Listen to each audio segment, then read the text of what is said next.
So I have to pick my filing status. I'm about to file my taxes, and I go to my tax advisor and they give me a form to fill out, and I have 5 filing status. Or I'm looking at my 1040 and it has 5 filing status. I have single, married filing joint, married filing separate, head of household, and qualifying widow or widower. So which one I pick? Easy. Let's look at the definition. If I am a single person, it is anybody who is unmarried and doesn't have any dependents. Easy. Unmarried, end of the year, I'm a single person. Married filing joint or married filing separate. Which one I choose? It depends. Generally, filing joint is an election, so I elect to file joint, and it gives me the best tax table because the worst tax table is the married filing separate. But some people choose to file separate. They have separate economies. They don't want to mingle their finances. Their choice. But if you ask me, when clients come, I always, most of the time, try to steer them to do the filing joint, because when you file separate, you lose all the credits. So if you have a dependent care credit for a babysitter, you lose it. American Opportunity for educational credits, you lose it. Earned income credit for low income people, you lose that credit as well.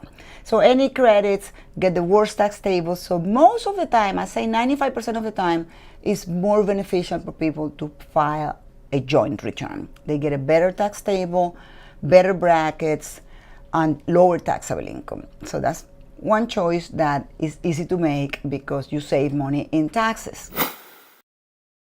Head of household.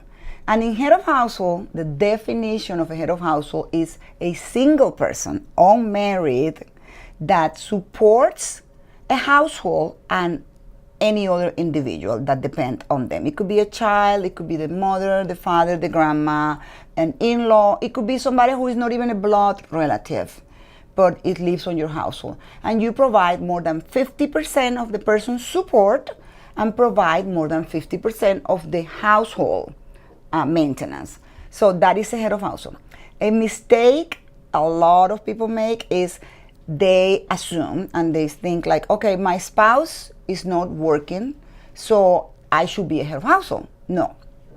If your spouse is not working, regardless of your spouse earning income or not, you still should file married filing joint. And the head of household is only for people that are not married. So whenever there's a spouse in the equation, it's married filing joint, never head of household. A head of household is somebody who provides support for somebody else.